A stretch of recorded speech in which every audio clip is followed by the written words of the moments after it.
Our work as homemakers is highly interruptible. But if you weren't interruptible, you'd just be the housekeeper.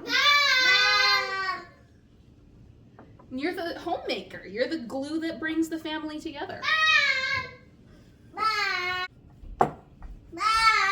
She's following me. And sometimes separates them. And how could you do all of that if you weren't open to being interrupted? Thanks, Mom. You're welcome, sweetie. The point is, sometimes interruptions are essential, and sometimes interruptions need to just take a back seat for a minute so that you can focus on making your home a clean and healthy and safe place for your family to live. So if you're not wanting to make that decision all day, every day of what takes priority over what, it's good to have a policy. So I'm going to show you right now how you can make a policy of your own. You can use any kind of piece of paper.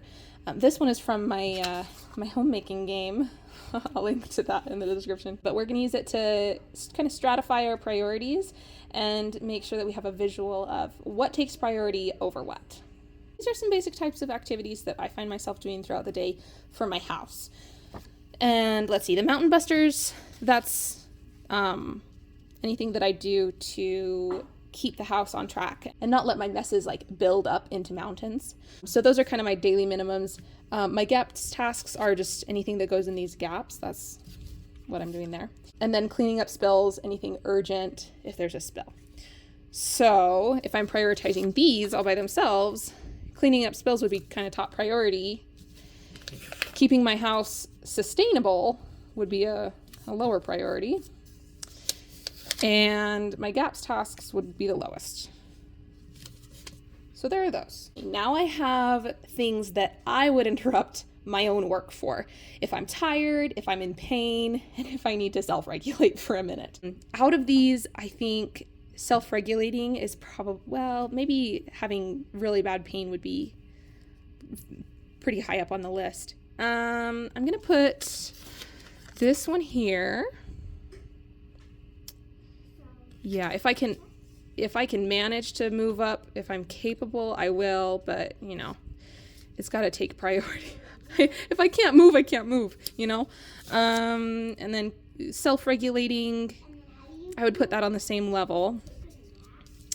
Resting, I would put pretty low, but kind of on the same tier as my gaps tasks. If I have, you know, like my home blessing to do or something like that, I want it to be on the same level, but it's lower priority than my daily minimums. Because this only takes a few minutes. It's not like it takes that long. If I need to rest, I can always rest after.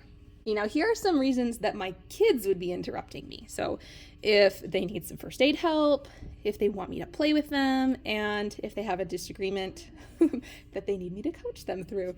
So out of these ones, first aid is on the same level as cleaning up spills, if not a little bit higher.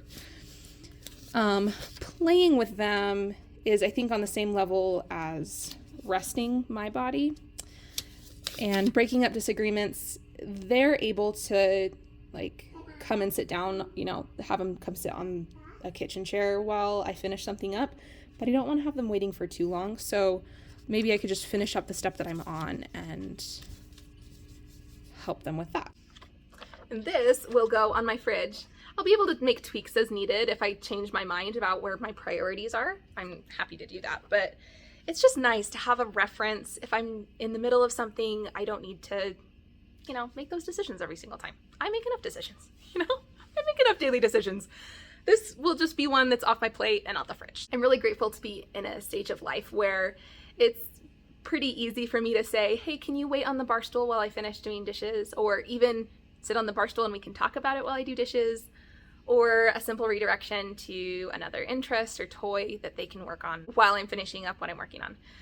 But it was not always that way.